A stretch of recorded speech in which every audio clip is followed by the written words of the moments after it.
Diabétiques oraux. Donc les antidiabétiques qu'on prend par voie orale par rapport à l'insuline.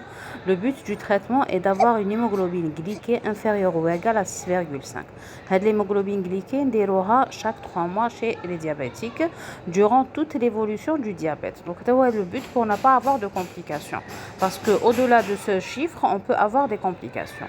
Le premier antidiabétique oral sur le marché, le biguanide ou la metformine. Donc c'est ce qu'on appelle metformine ou la glucophage communément.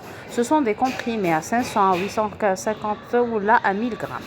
Donc ils sont indiqués en première intention dans le traitement du diabète de type 2.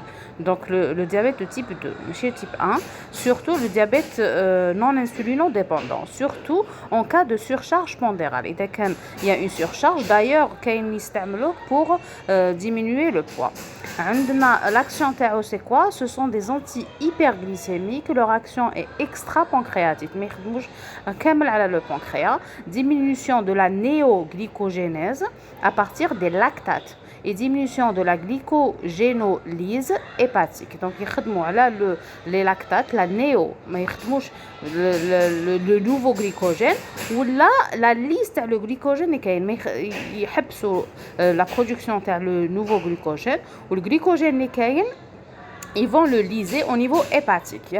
Favorise l'utilisation périphérique du glucose, donc les cellules, retarde l'absorption intestinale du glucose. Le glucose le sang, donc il va le retarder. Donc il va agir sur le foie, donc sur les cellules périphériques, sur l'intestin, il l'absorption et où il baisse la néoglycogénèse. L'élimination il est non métabolisé, ils seront éliminés sous forme active par voie rénale. Donc c'est le rein qui va éliminer les biguanides à type de metformine ou le glucophage. Donc mais ils vont pas être inactivés. Ils vont être au niveau des urines. Les contre-indications, c'est l'insuffisance rénale, c'est logique parce que c'est le rein qui élimine. Sinon je vais avoir une surcharge. Effet secondaire, l'acidose lactique. Comme un effet à les lactates, donc ça veut dire qu'il me donne une acidose lactique. La posologie, elle sera ajustée en fonction des résultats de la glycémie 10 à 15 jours après le début du traitement. Donc nous avons une dose, la moins dosée, le moins dosé à 500. Nous avons la glycémie qui fait sur 3 mois, nous avons l'hémoglobine glyquée. Après le début du traitement, puis selon les résultats de l'hémoglobine glyquée exactement, le deuxième type, c'est les inhibiteurs des alpha-glucosidases intestinale. C'est une enzyme. Donc, la carbose, c'est des comprimés à 50 ou à 100. La carbose est une tétrasaccharide d'origine bactérienne. Donc, elle est d'origine bactérienne. Qui agit par inhibition compétitive sur le en compétition et réversible, ماشي définitif, réversible des alpha-glucosidases intestinales. Sur les alpha-glucosidases, ils يدخلوا en compétition معاهم, donc pour entraîner une diminution de la dégradation des disaccharides en ose simple. Donc باش ما يزيدش le sucre عندنا في le sang. Donc les disaccharides, normalement l'enzyme هذه واش دير تحول les disaccharides en ose simple. Donc هي يدخل en compétition معاها باش يلصق في l'endroit تاع l'enzyme هذه وما يخليش les disaccharides يتحولوا en ose simple, c'est-à-dire en sucre simple. Il agit donc en diminuant l'hyperglycémie postprandiale اللي مور ما ياكلوا هذاك الماكله اللي فيها les disaccharides ما يخلوهاش تتبدل en sucre simple, donc n'entraîne pas d'hyperinsulinisme. Donc il n'agit pas كاع على l'insuline. Il se prend au début des repas, il est dégradé au niveau intestinal par la flore intestinale. Donc, كيما الأخر تاع الميتفورمين قلنا élimination rénale, هنا il est dégradé au niveau intestinal.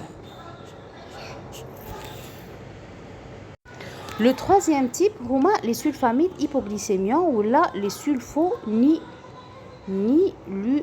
Donc les sulfonylurées, normalement on les sulfamides. Ce sont des insulinosécréteurs, donc ils sécrètent l'insuline. Ça veut dire qu'ils ont un effet à le pancréas, qui a le glucidoral, le glibenclamide et le glyclamide. et le amarel. Amarel, surtout le marché terna.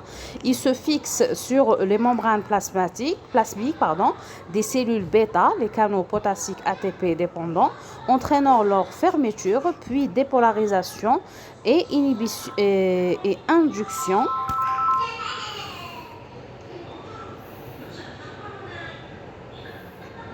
induction de l'ouverture des canaux calciques et de là une sécrétion d'insuline. Donc ils vont stimuler la sécrétion insulino-sécréteur. Par quel mécanisme? Ils vont se lier, se fixer donc sur la membrane plasmique des cellules bêta, les cellules bêta le pancréas, entraînant une fermeture et puis une dépolarisation les canaux calciques et sécrétion d'insuline. Leur efficacité hypoglycémiante dépend de la capacité résiduelle du pancréas à sécréter l'insuline. Donc, dès que le pancréas ne sécréter l'insuline, ils ne vont pas avoir d'effet. Les effets secondaires, l'excès de poids, l'hypoglycémie, surtout avec ceux d'action plus longue. Donc, on disait que les effets secondaires, c'est l'excès de poids, l'hypoglycémie et surtout avec ceux d'action plus longue. Les contre-indications, c'est l'insuffisance rénale, l'insuffisance hépatique et l'allergie aux sulfamides. Donc, ça donne les contre-indications. Le quatrième type, c'est les glinides. L'exemple, le novonorme. Donc, ce sont des insulino-sécréteurs qui mêlent les sulfamides, qui agissent plus vite et plus brièvement que les sulfamides. Ils sont plus rapides. Ils ciblent la phase d'hyperglycémie postprandiale. Il y a le repas. Leur action bref réduit le risque d'hypoglycémie. Donc, B oblige à plusieurs prises quotidiennes, 15 à 30 minutes avant les repas. Donc, on disait que l'action elle est brève, elle réduit le risque d'hypoglycémie, mais oblige à plusieurs prises. Des prises bzaf. Donc, permettent à la sécrétion insulinique en se fixant sur les protéines de la membrane des cellules bêta, qui différentes de celles des elles sont différentes de celles des sulfonylurées. Voilà. Le cinquième type, c'est les glitazones, exemple lactose et lavandia. Ce sont des insulino-sensibilisateurs. Donc, ils sensibilisent. Mais chez qui m'a sécréteurs, sensibilisateurs. Ils réduisent l'insulinorésistance périphérique au niveau hépatique, au niveau musculaire et au niveau du tissu adipeux. Donc, en production hépatique du glucose. Donc, ils vont réduire l'insulinorésistance. Parce que l'insulinorésistance, ça veut dire l'insuline, mais ça, elle ne fonctionne pas bien. Et donc, il y a comme si, les tissus, on a une résistance à l'insuline. Il réduit l'insulinorésistance. Donc, captation du glucose, l'effet donc captation du glucose, le tissu adipeux et musculaire, glycolyse et synthèse du glycogène dans le foie et les muscles, lipogénèse, formation des lipides dans les tissus adipeux. L'augmentation de les trois fonctions. Ils peuvent être associés aux biguanides et aux sulfamides. Exemple, donc on a un exemple de traitement. Donc un traitement les deux, fait metformine ou faire les glitazones. Le dernier médicament, ce sont les inhibiteurs. Ce sont des inhibiteurs des SGLT2 et des ISGLT2. Donc, ils inhibent la réabsorption tubulaire à leur rein du glucose. Donc, le glucose est éliminé, il ne va pas être réabsorbé en inhibant les cotransporteurs. Donc, les deux, ce sont des cotransporteurs. Ce soit le SGLT2 ou le ISGLT2. Ce sont des cotransporteurs sodium-glucose qui permettent la réabsorption de 90% du glucose filtré. Donc, ils vont inhiber les cotransporteurs, le glucose il va pas être réabsorbé, donc c'est le glucose filtré ne va pas être réabsorbé et induisent une glucosurie responsable d'une perte calorique. Avec la glucosurie, donc c'est une perte calorique, d'où perte pondérale. Donc il y aura une perte de poids et une diurèse osmotique qui est un élément favorable sur la tension artérielle. Donc, il خدم على l'obésité.